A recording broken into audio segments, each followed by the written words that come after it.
Halo, apa kabar? Salam jumpa pemirsa. Senang sekali Nusa Tenggara Timur hari ini kembali hadir menjumpai Anda. Ya, sejumlah informasi menarik dan teraktual dari berbagai daerah di Nusa Tenggara Timur telah kami siapkan untuk Anda. Dan untuk mengawali perjumpaan kita kali ini, berikut kami tampilkan 3 cuplikan berita utama. Ketua DPC Gerindra TTU laporkan KPU ke Bawaslu dan DKPP. Pemberhentian tersangka SL menunggu putusan BKN.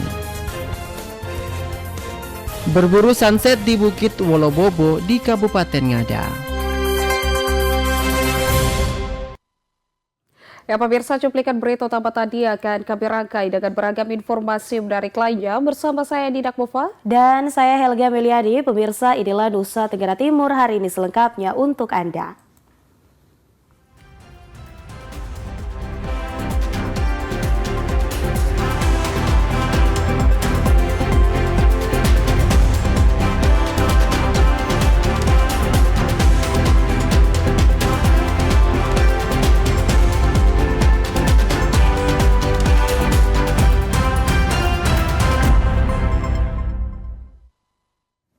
Ya pemirsa, kita beralih ke berita pertama dan utama pada hari ini. Melalui tim kuasa hukumnya, Ketua DPC Partai Gerindra Kabupaten Timur Tengah Utara, Eusabius Binsasi melaporkan pihak KPU ke Badan Pengawas Pemilu atau Bawaslu dan Dewan Kehormatan Penyelenggara Pemilu atau DKPP. Langkah hukum diambil oleh Ketua DPC Partai Gerindra Kabupaten Timur Tengah Utara, Eusabius Binsasi hari ini Rabu 4 September 2024 melalui tim kuasa hukumnya. Dirinya melaporkan pihak KPU Timur Tengah Utara ke Badan Pengawas Pemilu atau Bawaslu. Selain ke Bawaslu, tim kuasa hukum Ketua DPC Gerindra TTU juga akan melaporkan pihak KPU ke Dewan Kehormatan Penyelenggara Pemilu atau DKPP di Jakarta. Ketua Tim Kuasa Hukum Victor Manbait mengungkapkan laporan yang dilakukan ini terkait dugaan adanya pelanggaran administrasi dan kode etik oleh KPU dalam proses penerimaan pendaftaran pasangan calon bupati dan wakil bupati beberapa hari yang lalu. Salah satu indikasi pelanggaran itu yakni tidak ada konfirmasi balik pihak KPU kepada Eusabius Binsasi sebagai ketua partai definitif walaupun telah ada surat kuasa dari DPP Gerindra.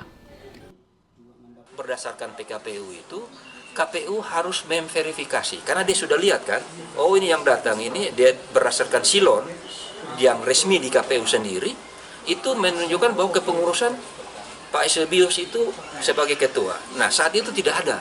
Mestinya saat itu KPU mengkonfirmasi kepada yang datang itu, ya kan, sebagai penghubung untuk mengkonfirmasi kepada Pak Eusabius. Kenapa tidak datang? Itu bisa dilakukan secara by phone dan itu diatur dalam PKPU. Sementara itu pada hari Senin 2 September, Ketua DPC Partai Gerindra TTU, Eusabius Binsasi menyampaikan keberatan ke KPU. Eusabius Binsasi juga akan mempolisikan Sekretaris Partai Gerindra TTU, Christo Haki. Tindakan ini dilakukan atas dugaan pencemaran nama baik dirinya sebagai Ketua Definitif DPC Partai Gerindra, di mana dalam penyertaannya di salah satu media online, Christo Haki menyatakan Eusabius Binsasi telah dinonaktifkan sebagai Ketua DPC Partai Gerindra oleh pimpinan pusat. Itu saya melihat itu sebagai satu istilahnya, apakah itu masuk kategori pencemaran nama baik? Karena kalau saya diberhentikan, saya kan harus terima SK pemberhentian, surat dari DPP bahwa saya diberhentikan. Sementara dalam surat kuasa itu kan hanya memuat bahwa Pak Felix diberikan kewenangan untuk pendaftaran pilkada ini, tapi bukan untuk menjadi ketua DPC definitif. Jadi kalau pernyataan sekretaris DPC seperti itu, saya anggap itu pencemaran. Diberitakan sebelumnya Ketua DPC Partai Gerindra Definitif Kabupaten Timur Tengah Utara, Eusabius Binsasi bersama sejumlah pengurus mendatangi kantor KPU setempat untuk mengajukan keberatan terhadap KPU. Mereka menilai ada kejanggalan dan ketidakadilan dalam proses pendaftaran pasangan bakal calon bupati dan wakil bupati yang tidak melibatkan dirinya sebagai Ketua DPC Partai Gerindra yang sah. Dengan langkah hukum yang diambil ini, Eusabius dan tim kuasa hukumnya berharap dapat menjaga integritas dan kelancaran proses pilkada di Timor Tengah Utara. Dari Timor Tengah Utara, Joseph Praso, TVRI NTT. Sementara itu, saudara, demi menjaga netralitas dalam pelaksanaan pesta demokrasi, pemilihan bupati dan wakil bupati, istri atau suami bakal calon tentunya tidak akan lepas dari kiprah pasangannya dalam aktivitas politik. Hal ini sejalan dengan amanat undang-undang tentang aparatur sipil negara. Maka suami atau istri harus mengundurkan diri sebagai pegawai negeri sipil. Namun dalam kenyataannya, hingga saat ini masih banyak pasangan calon yang suami atau istrinya merupakan pegawai negeri sipil dan belum mengajukan cuti.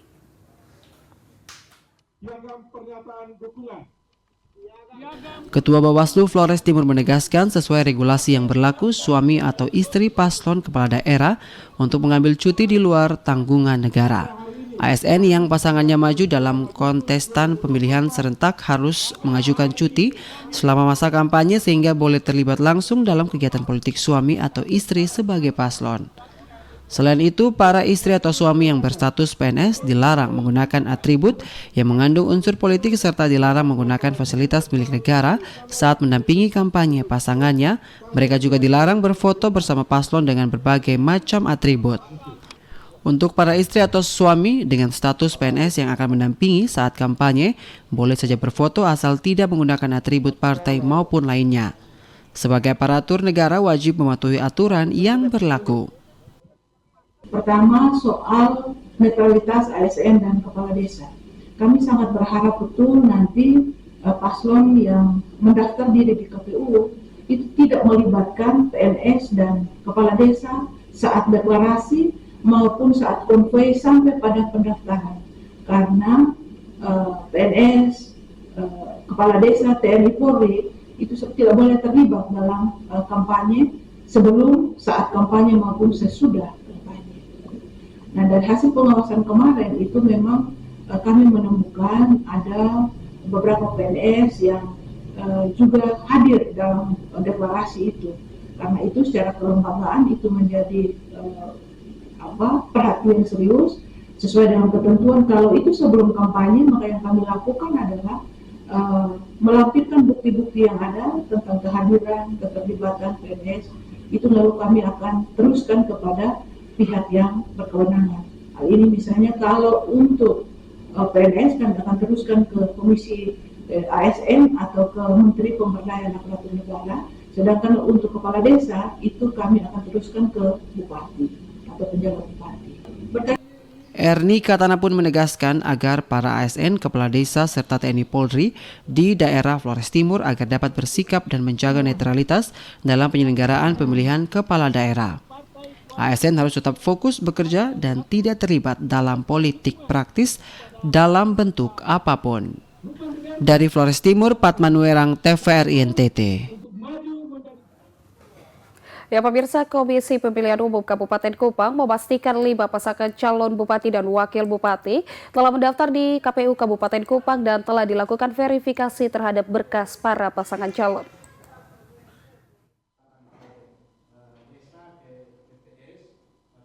Kepastian 5 paslon yang telah mendaftar disampaikan Samsul Gole, komisioner yang juga Kepala Divisi Teknis Penyelenggaraan KPU Kabupaten Kupang saat menggelar konferensi pers terkait tahapan pelaksanaan penyelenggaraan Pilkada Kabupaten Kupang tahun 2024.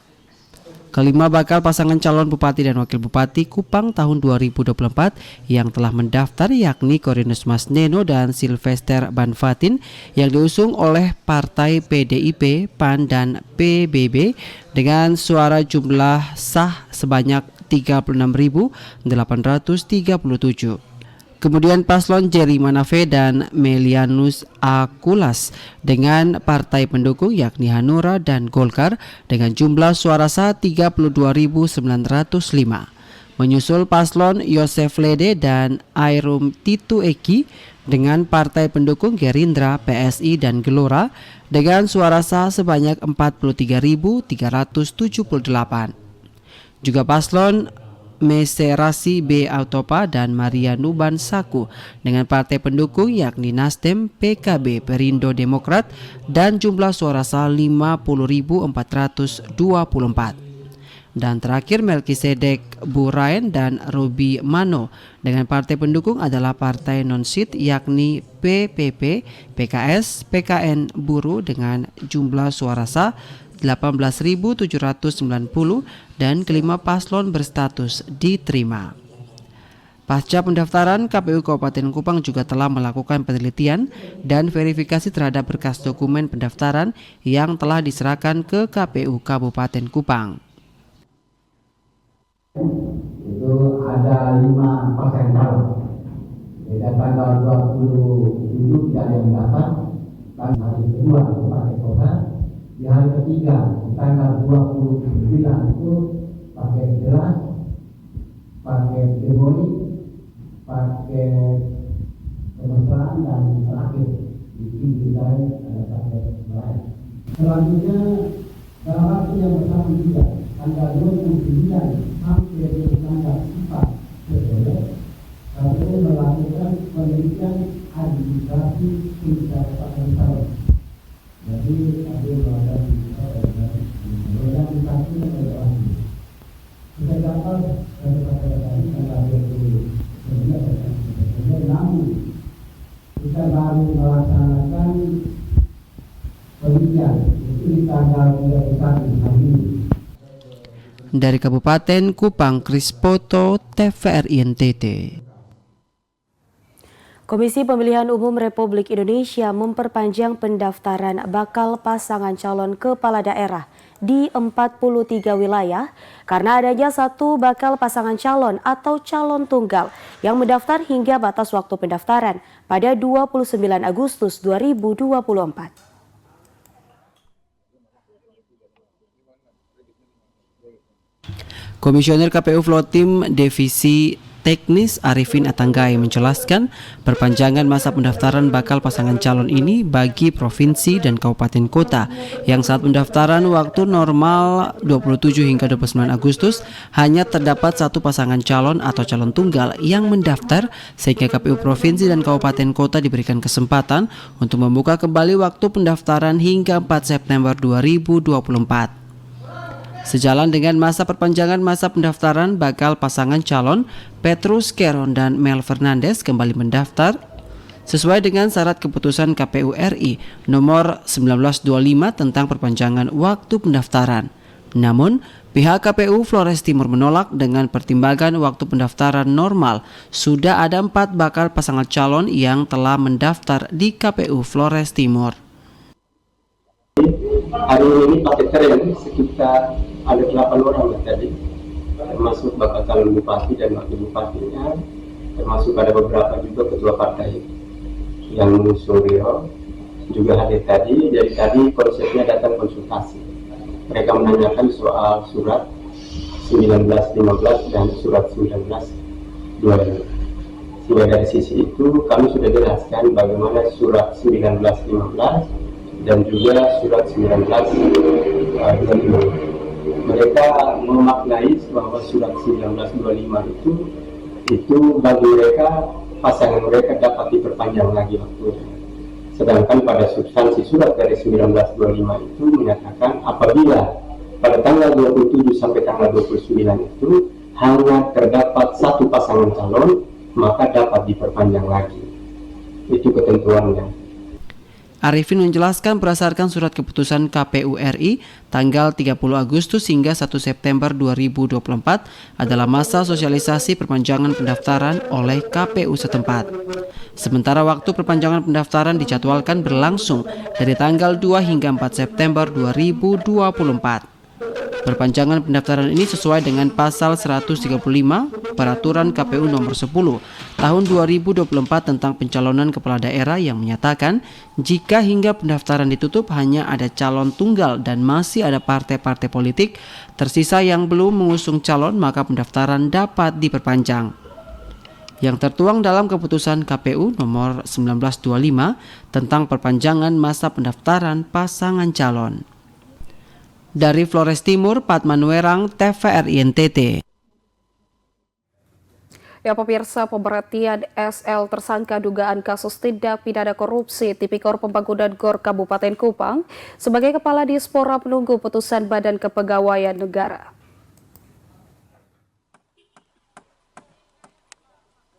Sejak Mei 2024 lalu, Polres Kupang telah menetapkan 5 tersangka dugaan tindak pidana korupsi pembangunan GOR Kabupaten Kupang. Salah satu dari 5 tersangka yang ikut terseret dalam dugaan kasus tindak pidana korupsi adalah SL yang berstatus sebagai Kepala Dinas Pemuda dan Olahraga Kabupaten Kupang.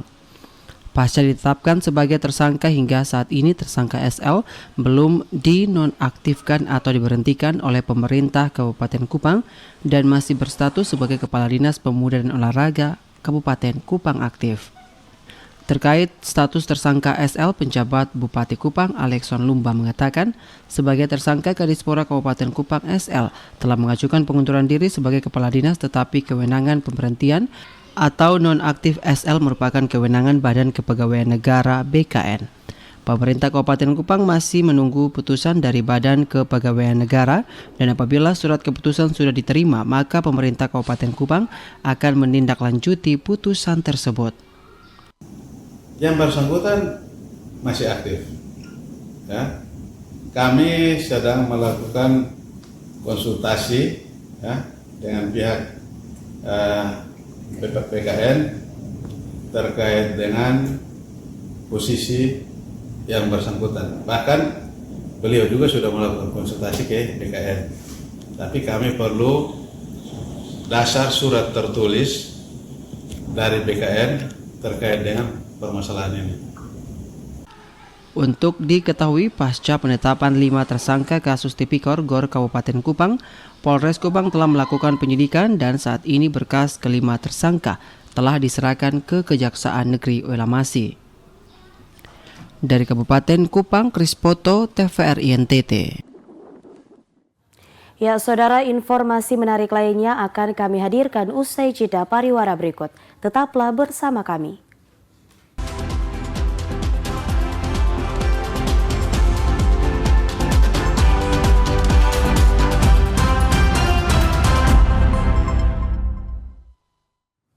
Ya pemirsa, terima kasih Anda masih terus bersama kami di Nusa Tenggara Timur hari ini. Ya, kita ikuti informasi selanjutnya pemirsa. Dalam rangka memudahkan sistem pengelolaan keuangan anggaran pendapatan belanja daerah, pemerintah Kabupaten Timor Tengah Selatan bekerjasama dengan salah satu bank daerah Nusa Tenggara Timur terkait implementasi cash management system yang terintegrasi aplikasi keuangan daerah Kabupaten Timor Tengah Selatan secara online. Penjabat Bupati Timor Tengah Selatan, Seperius Edison Sipa menjelaskan kerjasama ini merupakan langkah strategis dalam upaya meningkatkan efisiensi dan transparansi pengelolaan keuangan dana desa melalui integrasi sistem keuangan desa atau SISKEUDES online dengan aplikasi CMS salah satu bank daerah NTT, di mana pemerintah desa akan mendapatkan dukungan teknis terkait pengelolaan dana desa secara lebih efektif dan akurat. Kerjasama ini diambil setelah 15 desa di Kabupaten Timor Tengah Selatan yang gagal cair dana desa tahap pertama tahun 2024 akibat persoalan pengelolaan keuangan yang tidak cermat. Kerjasama ini bertujuan untuk mempermudah dan memperlancar pengelolaan keuangan desa sehingga ke depan tidak ada masalah lagi dan sistem pengelolaan tidak lagi manual tetapi sudah sistem online dari desa juga langsung bisa mengakses. Aplikasi SP2D online ini akan menolong kami di semua pimpinan perangkat daerah untuk bagaimana pelayanannya cepat, dan efektif, efisien. Dan dengan ditandatanganinya SP2D online ini berarti sudah tidak ada sistem manual. Yohanes Lando Praing, Direktur Utama Bank NTT menjelaskan pihaknya siap mendukung komitmen kerjasama pemerintah daerah dalam penerapan dan transparansi pengelolaan keuangan secara online melalui Cash Management System SMS. Pihaknya akan secara transparan dan tegas memberikan sumbangsi pikiran dan edukasi kepada seluruh pimpinan organisasi perangkat daerah dalam hal pengelolaan keuangan agar tidak lagi ada persoalan pengelolaan keuangan yang tidak transparan di Kabupaten Timor Tengah Selatan. terkait dengan SPDS bangun desa dan SPD lain. Nah, kesiapan kami tentu kami sangat support 100% karena Bank juga itu mempermudah tugas dan tanggung jawab dari teman-teman kita selaku kepala desa dan juga teman-teman kita di OPD, karena efisiensi dan efektivitas pasti akan terjadi. Dari Kabupaten Timur Tengah Selatan, Evan Baitanu, TVRI NTT. Ya, pemirsa, untuk meningkatkan mutu dan kualitas guru dalam penerapan kurikulum Merdeka Belajar, sebanyak 7 sekolah menengah kejuruan menggelar in-house training atau IHT selama 3 hari di SMK Negeri Boking, Kecamatan Boking, Kabupaten Timur Tengah Selatan. Kepala SMK Negeri Boking, Kecamatan Boking, Kabupaten Timur Tengah Selatan, Mikael Binu menjelaskan, 7 sekolah menengah kejuruan yang mengikuti in-house training Negeri Kolbano, SMK Negeri Oehani, SMK Negeri Babuin, SMK Negeri OP, SMK Negeri Boking, SMK Restorasi Manufui, SMK Negeri Toi Anas, dengan total peserta sebanyak 116 guru. Kegiatan ini sebagai upaya meningkatkan kompetensi dan kualitas guru. In-house training menghadirkan koordinator pengawas Dinas Pendidikan dan Kebudayaan Provinsi Nusa Tenggara Timur UPT Kabupaten Timur Tengah Selatan sebagai narasumber. Seluruh peserta sangat antusias mengikuti kegiatan ini karena materi yang diberikan berhubungan langsung dengan kurikulum Merdeka Belajar.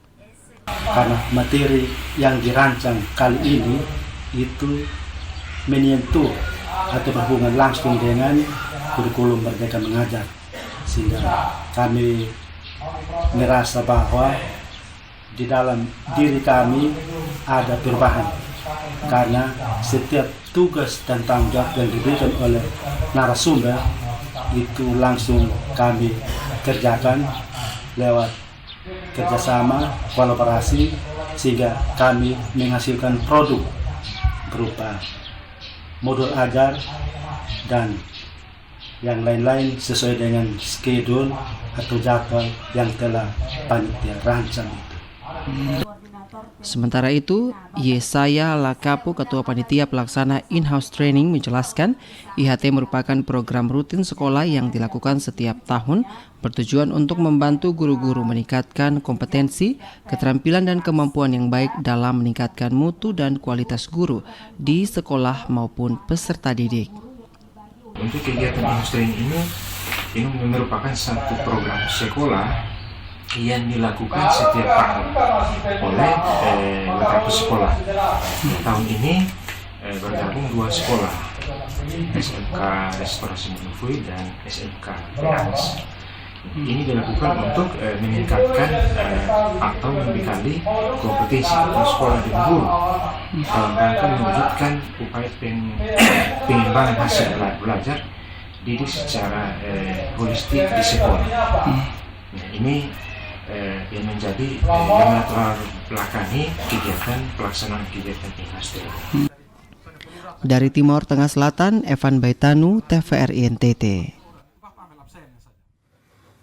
Pendidikan tinggi yang berkualitas bagi calon guru sangat penting untuk meningkatkan mutu pendidikan di Indonesia ketika sudah menjadi seorang pendidik di masa depan. Hal inilah yang mendorong Universitas Citra Bakti melaksanakan pengenalan kehidupan kampus bagi mahasiswa baru dengan sejumlah materi dan kegiatan lainnya untuk meningkatkan minat serta membangkitkan motivasi yang kuat untuk menjadi pendidik yang berkualitas di kemudian hari. Universitas Citra Bakti yang terletak di Kecamatan Golewa dalam tahun ajaran baru kali ini mengalami peningkatan minat peserta didik yang signifikan sehingga pihak kampus semakin terpanggil untuk lebih meningkatkan mutu perkuliahan demi peningkatan mutu mahasiswa yang akan menjadi agen perubahan utama di dunia pendidikan yang akan datang. Ketua Panitia Kegiatan Melkior WW menjelaskan sejumlah materi diberikan kepada calon mahasiswa untuk lebih mengenal kampus di mana tempat mereka ditempa dan dididik untuk menjadi mahasiswa yang tangguh dan berdedikasi tinggi agar dapat mempersiapkan diri dengan baik saat memasuki dunia kerja nanti. Untuk menuju tema yang ada itu ada beberapa. Yang pertama tentang selayang pandang STK Citra Bakti, kemudian tentang sistem penjaminan mutu tingkat perguruan tinggi, kemudian pengembangan karakter mahasiswa, dan penggunaan digitalisasi bagi mahasiswa untuk mempercepat masa studi mereka. Ya. Kemudian juga ada materi-materi lainnya yang terkait dengan pedoman tentang akademik, kemahasiswaan, keuangan yang berlaku di SDKIP Citra Bakti. Ketua Yayasan Citra Bakti, Wilfridus Muga menjelaskan, tahun ini minat pelajar yang ingin kuliah di kampus Citra Bakti mengalami kenaikan yang signifikan, sehingga pihak kampus meningkatkan kualitas pendidikan demi menghasilkan calon guru dengan mutu terbaik dan calon wirausaha yang sukses di kemudian hari. Tahun ini cukup meningkat ya, 654 orang dari tahun sebelumnya 420. Jadi kenaikannya cukup signifikan sekali dari tahun-tahun sebelumnya. Nah, ini mungkin karena mutu lembaga ini sudah semakin baik dan kemudian semakin dikenal oleh masyarakat di luar, sehingga masyarakat menitipkan anak-anak mereka untuk boleh kuliah di sini. Pengenalan kehidupan kampus bagi mahasiswa baru sangat diperlukan agar calon mahasiswa bisa menyelami tentang dunia pendidikan tinggi yang membutuhkan ketekunan dan kerja keras untuk menimba ilmu sebanyak mungkin. Dari Kabupaten Ngada, Lexi Nunu, TVRI NTT. Ya, pemirsa, sebanyak 2.598 orang mahasiswa diwisudakan oleh Universitas Nusa Cendana pada periode ketiga September 2024. Namun terdapat 1 orang mahasiswa meninggal dunia dan harus digantikan oleh kedua orang tuanya.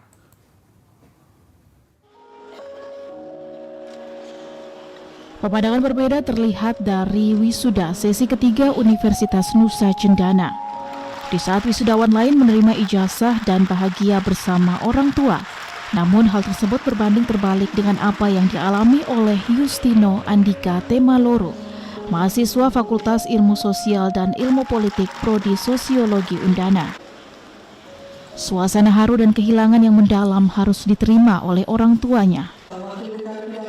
Ayah Filipus Yosep Temaloro dan Ibu Wilhelmina Manu juga harus menggantikan Andika untuk mengikuti proses wisuda di Undana. Pasalnya, 3 minggu yang lalu, Andika meninggal dunia akibat kecelakaan sepeda motor di Liliba, Kota Kupang pada tanggal 8 Agustus lalu atau 3 minggu sebelum diwisudakan. Kepada TVRI, ibunya mengisahkan, Andika merupakan anak pertama dari 4 bersaudara dan anaknya sangat humoris dan ceria. Andika menempuh pendidikan di Undana selama 4 tahun 8 bulan dan berhasil meraih indeks prestasi kumulatif 3,35 dengan predikat sangat memuaskan. Ibunya menceritakan sehari sebelum Andika meninggal, tanggal 8 Agustus, ia sempat video call dan berpesan bahwa ia telah menyelesaikan seluruh materi kuliah dan akan segera mengirimkan nomor briva. Namun takdir Tuhan berkata lain. Sore itu, Andika mengalami kecelakaan di Kota Kupang dan dinyatakan meninggal dunia di Rumah Sakit Umum Pratama Ben Boy Kupang tanggal 11 Agustus. Hari itu, besoknya hari Jumat, saya dan bapaknya dari Larantuka ke Kupang dengan kapal feri, tiba hari Sabtu langsung ke Rumah Sakit Ben Boy. Di sana anak saya ada di ICU, di mana ruangan pribadi sekali, sehingga kami juga bukan kesulitan, kami diberi kesempatan untuk bisa melihat anak kekasih kami ini, tapi tidak bernyawa lagi. Saya sebagai seorang ibu, saya ikhlas, saya harus belajar kuat karena masih ada adik-adik yang lain. Tapi di sini saya tidak menyangka bahwa anak kekasih saya ini dipanggil Tuhan secepat ini, yang dimana dia masih punya masa depan yang begitu cerah. Sementara itu, dalam sambutannya, Rektor Undana menyampaikan pesan turut berduka cita yang mendalam. Max mengajak hadirin untuk mengenang pribadi dan semangat yang ditunjukkan almarhum selama menempuh pendidikan di Prodi Sosiologi FISIP. Tidak hanya itu, Rektor Undana juga langsung turun dan memberikan semangat bagi kedua orang tua Andika. Bahwa setiap perjalanan hidup memiliki makna dan setiap kenangan akan selalu menjadi bagian dari kita. Kiranya Tuhan yang Maha Baik, yang memiliki kehidupan ini, selalu menghibur dan menguatkan keluarga duka, khususnya Bapak Filipus Yosef Temaguru dan Mama Wilhelmina Suramani. Tahun ini, Universitas Nusa Cendana melaksanakan upacara pengukuhan lulusan wisuda doktor, magister, sarjana, dan diploma periode ketiga September 2024. Jumlah lulusan dokter, magister, sarjana, dan diploma yang dikukuhkan pada periode wisuda ketiga tersebut sebanyak 2.598 orang yang dibagi ke dalam 3 sesi. Bersamaan dengan upacara pengukuhan lulusan wisuda periode ketiga ini, Undana juga melaksanakan Disnatalis ke-62 tahun dan wisuda Undana yang ke-135. Dari Kota Kupang, Kristo Dapo, TVRI NTT. Masih dari Kota Kupang, Saudara, Kementerian Hukum dan Hak Asasi Manusia, Kemenkumham Nusa Tenggara Timur, menggelar kegiatan evaluasi dan analisis dampak kebijakan pendaftaran merek pada hari Rabu 4 September 2024. Kegiatan ini bertujuan untuk menilai efektivitas kebijakan pendaftaran merek yang telah diterapkan dan mengidentifikasi dampaknya terhadap pelaku usaha dan perekonomian daerah. Acara ini dihadiri oleh berbagai pihak terkait termasuk pejabat dari Kemenkumham NTT, perwakilan dari Asosiasi Pengusaha Lokal, dan praktisi hukum. Pentingnya kegiatan ini untuk memastikan bahwa kebijakan yang diterapkan dapat memberikan manfaat maksimal bagi masyarakat dan pelaku usaha di Nusa Tenggara Timur. Selama kegiatan, peserta melakukan diskusi mendalam mengenai berbagai aspek kebijakan pendaftaran merek, termasuk proses pendaftaran, perlindungan hak kekayaan intelektual, dan dampaknya terhadap pertumbuhan usaha kecil dan menengah atau UMKM. Selain itu, para peserta juga berbagi pengalaman dan pandangan mengenai tantangan yang dihadapi dalam penerapan kebijakan tersebut. Salah satu isu utama yang dibahas adalah perluasan akses bagi pelaku usaha lokal untuk mendaftarkan merek mereka secara lebih mudah dan efisien. Para peserta sepakat bahwa kebijakan yang lebih inklusif dapat membantu melindungi inovasi lokal dan meningkatkan daya saing produk daerah. Diharapkan masyarakat khususnya di Nusa Tenggara Timur ini yang pelaku-pelaku usahanya yang sudah begitu banyak agar segera mendaftarkan mereknya, karena ini penting. Manakala kita sudah daftarkan mereknya, maka tidak akan dipakai oleh orang lain. Tadi beberapa peserta memang menanyakan bahwa hal-hal semacam ini banyak terjadi di masyarakat. Nah, inilah himbauan kami dari Kementerian Hukum dan HAM itu agar para pelaku usaha segera mendaftarkan merek. Dengan adanya kegiatan evaluasi dan analisis dampak ini, diharapkan kebijakan pendaftaran merek dapat semakin efektif dalam mendukung perkembangan ekonomi daerah dan melindungi hak kekayaan intelektual pelaku usaha di Nusa Tenggara Timur. Dari Kota Kupang, Diki Balo, Jindra Kevi, TVRI NTT. Ya, pemirsa, jumlah peserta BPJS Kesehatan di Kabupaten Manggarai Timur mencapai lebih dari 98% dari total jumlah penduduk.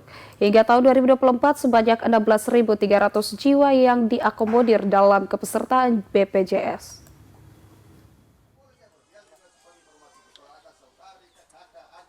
Kepala Dinas Sosial Kabupaten Manggarai Timur, Matias Mingga, mengatakan jumlah peserta BPJS Kesehatan di Kabupaten Manggarai Timur sudah mencapai lebih dari 98% dari total jumlah penduduk.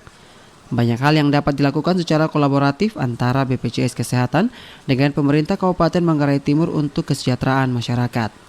Pemerintah Kabupaten Manggarai Timur terus mendorong dan melakukan berbagai upaya agar seluruh masyarakat Kabupaten Manggarai Timur dapat tercover dalam program JKN KIS yang diselenggarakan BPJS Kesehatan. Upaya transformasi mutu layanan terus digaungkan BPJS Kesehatan dengan menghadirkan wajah baru pelayanan yang jauh lebih mudah, lebih cepat, dan semua setara. Matias menambahkan sejumlah inovasi berbasis digital dihadirkan seperti BPJS Kesehatan, Care Center 165, aplikasi mobile JKN, chat asisten JKN atau Cika, dan pelayanan administrasi melalui WhatsApp atau Pandawa. Kabupaten Manggarai Timur sudah menanggung sejumlah 16.300 jiwa yang ditanggung oleh APBD 2. Dalam hal ini sebenarnya pemerintah daerah berkomitmen untuk memberikan akses pelayanan kesehatan, menanggung biaya kesehatan bagi seluruh masyarakat di Kabupaten Manggarai Timur. Dari Kabupaten Manggarai Timur, Paulus Tengko, TVRI NTT.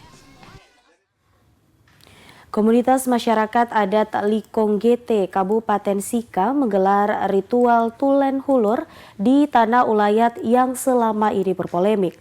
Ritual ini ditandai dengan pemotongan hewan berupa kambing dan babi oleh 3 komunitas adat. 3 komunitas masyarakat adat yang menggelar ritual itu yakni suku Soge Natar Mage, Goban Runut, dan suku Tukan. Kepala suku Liwu Loe Unur mengatakan ritual itu digelar sekali dalam 10-15 tahun. Dalam ritual itu masing-masing komunitas adat menyiapkan hewannya sebagai kurban bagi leluhur. Ritual itu sebagai bentuk penghormatan masyarakat adat terhadap leluhur mereka yang diyakini sebagai pelindung hidup mereka. Darah hewan yang dipotong itu menurut mereka sebagai bentuk kurban dan permohonan kepada leluhur agar bisa mendapat hasil panen berlimpah. Ritual Tulen Hulur digelar bersama dengan kedatangan Indonesia Corruption Watch atau ICW. Di lokasi ini, ICW menggandeng Aliansi Masyarakat Adat Nusantara menggelar workshop kampanye anti korupsi bagi komunitas masyarakat adat di Likong GT Kabupaten Sika. Kalau paling cepat 10 tahun. Nah, kalau lambat tuh 15 sampai 20. Yang dipakai dalam ritual ini untuk mengenang kembali leluhur kita itu barang berupa apa, Bapak? Lampu dan kuku, potong simpan di kain. Oh, simpan di kain. Tadi sudah isi di situ. Oh, sudah ya. Kain yang sepanjang begini apa pulang untuk orang kerja kebun, pendinginan, supaya kebun itu hasil padi, ubi, begitu. Komunitas masyarakat adat selama ini melakukan protes terhadap penerbitan SK BPN NTT nomor 1 tentang pemberian hak guna usaha kepada PT Kristus Raja Momere.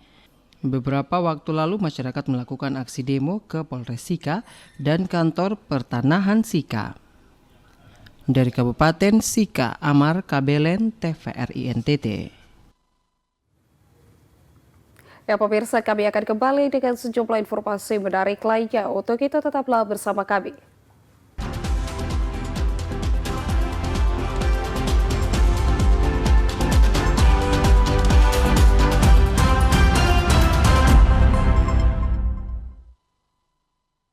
Ya saudara, terima kasih Anda masih bersama kami di Nusa Tenggara Timur hari ini.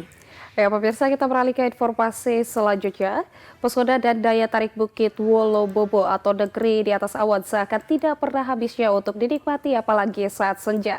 Ditemani udara sejuk sambil menunggang kuda yang disewakan dengan harga terjangkau, keindahan matahari terbenam menjadi momen tersendiri bagi pengunjung untuk sejenak menikmati pesona alam sembari berbagi kisah kehidupan bersama sahabat dan keluarga.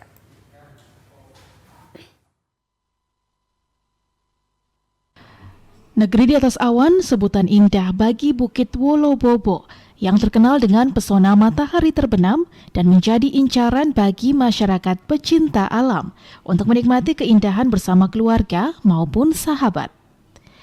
Sembari menunggang kuda yang disediakan oleh pengelola dengan harga terjangkau, melahirkan sensasi tersendiri bagi pengunjung yang datang ke Bukit Wolobobo. Keindahan sunset merupakan daya tarik tersendiri bagi pengunjung untuk mengabadikan dengan ponsel maupun sejenak berhenti untuk menatap warna keemasan berbalut jingga, menambah suasana menjadi romantis, sehingga saat ini destinasi Bukit Wolobobo menjadi salah satu tempat wisata yang paling banyak dikunjungi oleh wisatawan lokal maupun luar negeri.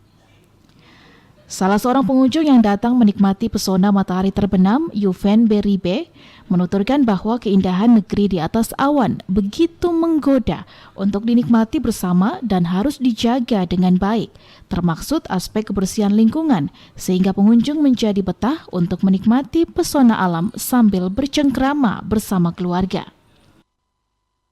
Pertama memang nama Wolobobo ini kan sudah lama saya dengar. katanya pemandangannya sangat indah, beautiful. Hanya belum berkesempatan datang, dan baru kali ini saya datang dan ternyata apa yang diceritakan oleh publik itu ternyata memang benar sesuai dengan fakta di lapangan. Luar biasa, wonderful. Apa harapan untuk pengunjung lainnya kalau ke sini? Ya, yang pertama karena ini saya berharap nanti setiap pengunjung yang datang sini kesadaran untuk menjaga kebersihannya itu harus betul-betul diperhatikan. Jadi katakanlah ada sampah, dia jangan buang di sembarang tempat. Tapi kalau bisa dibuang pada tempat yang sudah disiapkan oleh masyarakat setempat ini, masyarakat lokal ini. Kini dengan adanya sejumlah kuda yang disiapkan oleh pengelola dengan harga terjangkau, semakin menambah semarak keindahan Bukit Wolobobo sebagai destinasi wisata mancanegara yang direkomendasikan untuk diunjungi agar peningkatan ekonomi kreatif masyarakat dan daerah mengalami peningkatan. Dari Kabupaten Ngada, Lexi Nunu, TVRI NTT. Suku Dawan yang mendiami Pulau Timor memiliki satu peninggalan budaya menarik, yakni lunat atau tato yang digambar pada bagian tubuh perempuan. Dewasa ini lunat pada tubuh perempuan mulai jarang dijumpai, kalaupun ada hanya pada perempuan yang sudah berusia 60 tahun ke atas dan menjadi generasi terakhir yang mewarisi budaya lunat.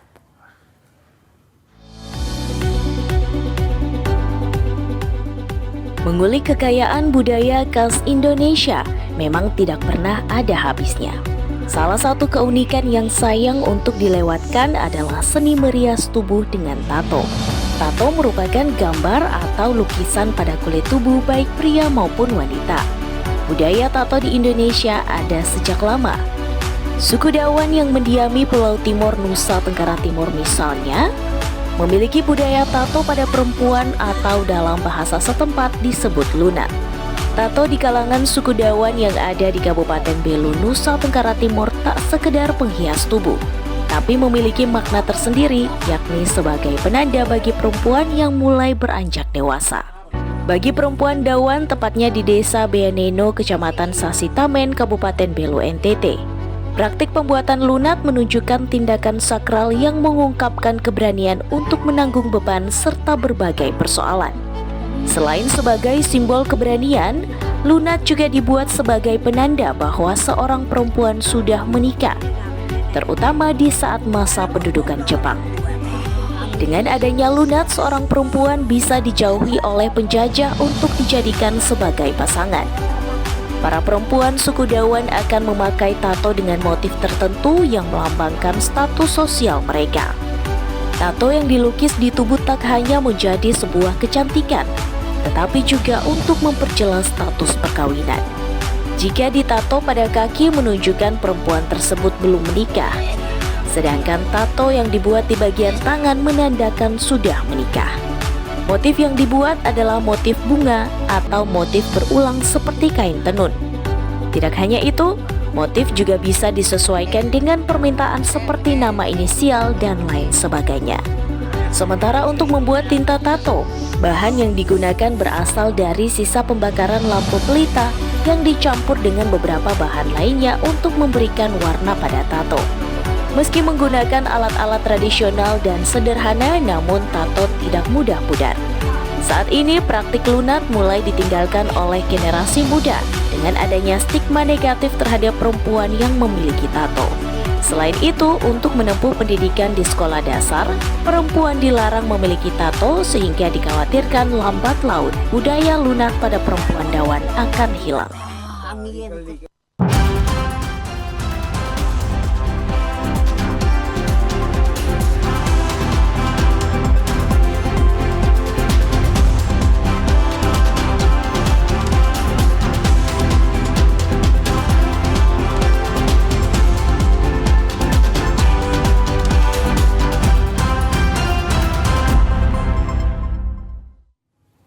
Ya, saudara, informasi tadi sekaligus mengakhiri perjumpaan kita hari ini.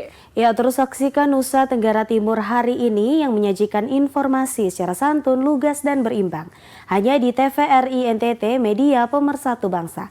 Akhir kata, saya Helga Meliani. Dan saya Dinak Pova, mewakili seluruh kerabat kerja yang bertugas, mengucapkan terima kasih atas kebersamaan Anda.